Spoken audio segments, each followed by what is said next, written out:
এজন সম্ভাৱনাপূৰ্ণ আৰু নিজৰ ভৰিৰ ওপৰত থিয় হৈ আত্মনিৰ্ভৰশীল হোৱা যুৱকৰ কৰুণ মৃত্যুৱে কন্দুৱাইছে গহপুৰবাসীক।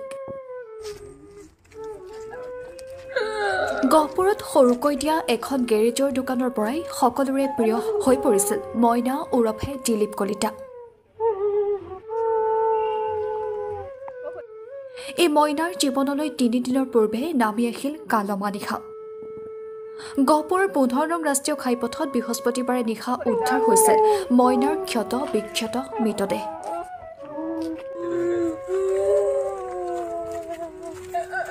ৰাষ্ট্ৰীয় ঘাইপথত উদ্ধাৰ হোৱা মইনাৰ দুৰ্ঘটনা সংঘটিত হৈ মৃত্যু হোৱা বুলি প্ৰথম অৱস্থাত আৰক্ষীয়ে তদন্ত আৰম্ভ কৰিছিল। কাৰণ দুৰ্ঘটনা সংঘটিত হোৱা বাহনৰ সম্ভেদ পোৱা নাছিল আৰক্ষীয়ে। কিন্তু দুৰ্ঘটনাৰ এদিনৰ পিছত দুৰ্ঘটনা সংঘটিত হোৱাৰ সম্ভেদ পালে আৰক্ষীয়ে। মিলনপুৰৰ মুন গোস্বামী নামৰ ব্যক্তিজনৰ ঘৰৰ পৰা ভাঙি ছিঙি চুৰমাৰ হৈ থকাৰ অৱস্থাত আৰক্ষীয়ে এখন স্কুটি উদ্ধাৰ কৰে।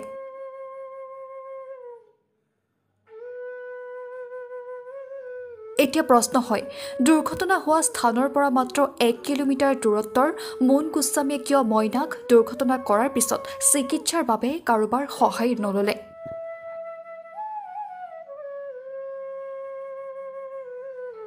আৰক্ষীয়ে মুন গোস্বামীক কৰায়ত্ব কৰি সোধপোছ কৰা দুৰ্ঘটনা সংঘটিত কৰাৰ কথা স্বীকাৰ কৰে।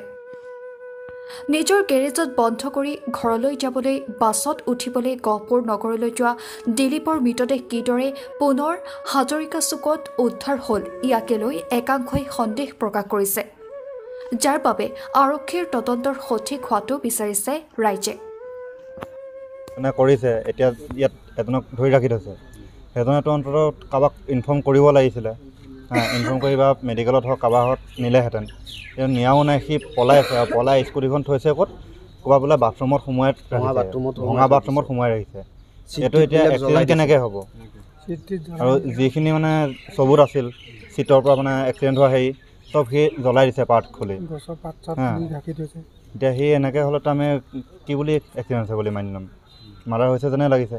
মোৰ মাক হয়। কি হৈছিল মানে 8টা বজাত সি 7টা বজাত ঘৰলৈ ফোন কৰিছে।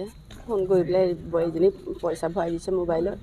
তাৰপিছত বোৱাৰীজনীয়ে সুধিছে আপুনি দোকান বন্ধ কৰিলে নে কি? বোলে মই দোকান বন্ধ কৰিছোঁ, বস্তু সামৰিছোঁ। কিহত আহিব? বোলে মই লেজাৰ গাড়ী সেই টুকটুকখনতে যাম সেইদে বুলি ক'লে। কৈ তাৰপিছত আকৌ এবাৰ ফোন কৰিছে, কৈছে ৰ মই ইহঁতক বজাৰ কৰিব লাগে, ৰুমত দোকানখিনি মই দি থৈ পেলাই গৈ আছোঁ। মানে কেলৈ ইমান উৎপাত কৰি আছোঁ? গৈ আছোঁ সেইদে বুলি কৈ সিহঁতৰ দোকানত মাল লৈ পেলাই কি দিছে কি নিদিছে নাজানো আৰু দোকানত সিহঁতৰ সেই ৰুমত দি থৈ পেলাই।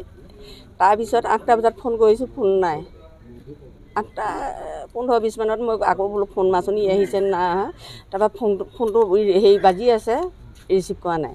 7-8 বাৰমান মাৰিছোঁ তাৰমানে নাই আৰু মোবাইল বাজি আছে। তাৰপিছত এটা ল'ৰাই ফোন কৰিলে এওঁলোকলৈ গেৰেজত থকা ল'ৰাকেইটালৈ। তাৰপৰা সিহঁতৰ এটাই কৈছে কি হেৰি মা আপোনাৰ ঘৰৰ পৰা কোনোবা এটা আহকচোন, মইনাদা হস্পিটেলত আছে। কি হ'ল মইনাদা? তাৰ বোলে আহকচোন আহক, আমি আহি আছোঁ সেইদে বুলি ক'লে। তাৰ পিছতো ল'ৰালৈ ফোন মাৰিছে, তাৰ বোলে আহকচোন। মই বোলো ক'ত কি হ'ল মইনা, কি হ'ল? তাৰ বোলে মইনা একো হোৱা নাই মা, সেই কোনোবা এটাক আহিবলৈ দিয়ক, আপুনি আহিব নালাগে, অসুস্থ মানুহ আপুনি, এই ভাইদাকে হ'লেও পঠিয়াই দিয়কচোন, মইনাদাই ভৰি এটাত অকণমান দুখ পাইছে। সিহঁতে মোক ফাঁকি দিছে। বিয়া পতা মোৰ সি ডাঙৰ আছিলে, মইনা ডাঙৰ, এই ভাই বোলাটো মাজু।